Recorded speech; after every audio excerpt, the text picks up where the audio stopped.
Very much. I've always been NPP, you know, considering my background. My father, Professor Barbra Asher, who was a journalist, and we all saw what happened when the coup.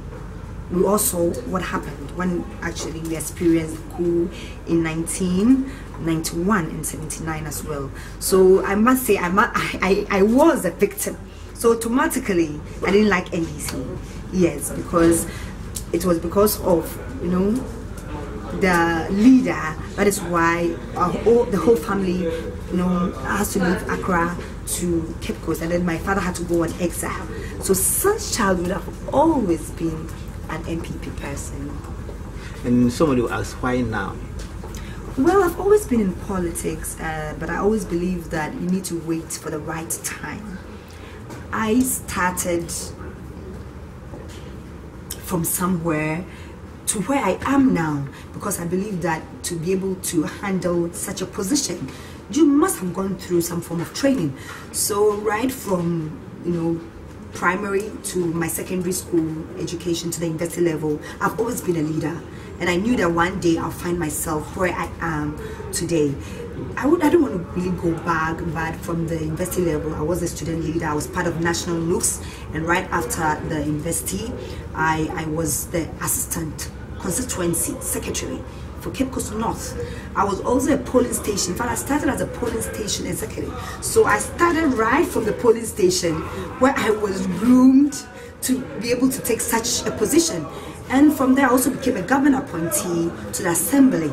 Anyone who has been to the assembly, I believe that should be able to be in parliament. So I think that I've gone through all this training. It's not like I just got up one day and took, you know, such a giant step.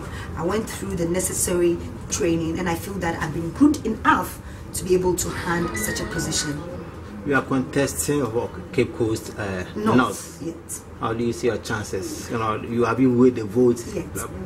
Thank you very much. Elections. Yes, I think that my chances are very bright. I've lived almost all my life in Cape Coast. Anytime you see me in Accra or somewhere, it's because of business. And right after that, I go back to Cape Coast because I want to contribute my quota to the development of Cape Coast. It is not like because I want to be a member of parliament, that is why I'm doing this, but I'm doing this because of my vision. I want my people to get the best of what we have. Let me just talk about one of my vision. I'm looking at education. I've been in Wesley Girls as a tutor for the past 10 years. I was in a fast paying school before I came to Wesley Girls High School. I did my own investigation, and I realized something which I think was quite sad. I mean, Cape Coast or the central region, you cannot talk about quality education without mentioning my region. But I realized that most of our people were not in school. Most of the people in such big schools like the grade A schools are foreigners. So we realize that anytime, I mean, school go on vacation, Cape Coast is quiet. Our people are not gaining admission to grade A school. So my vision number one is to fight so that at least our own people can get about 30%. You know, I can work around the 30% quota that we always profess that we are working with. It's not working. For the past 10 years that I've been teaching, I mean, I haven't seen any government or anyone trying to look at, I mean, our own people, the Cape Coasters, considering 30%. No.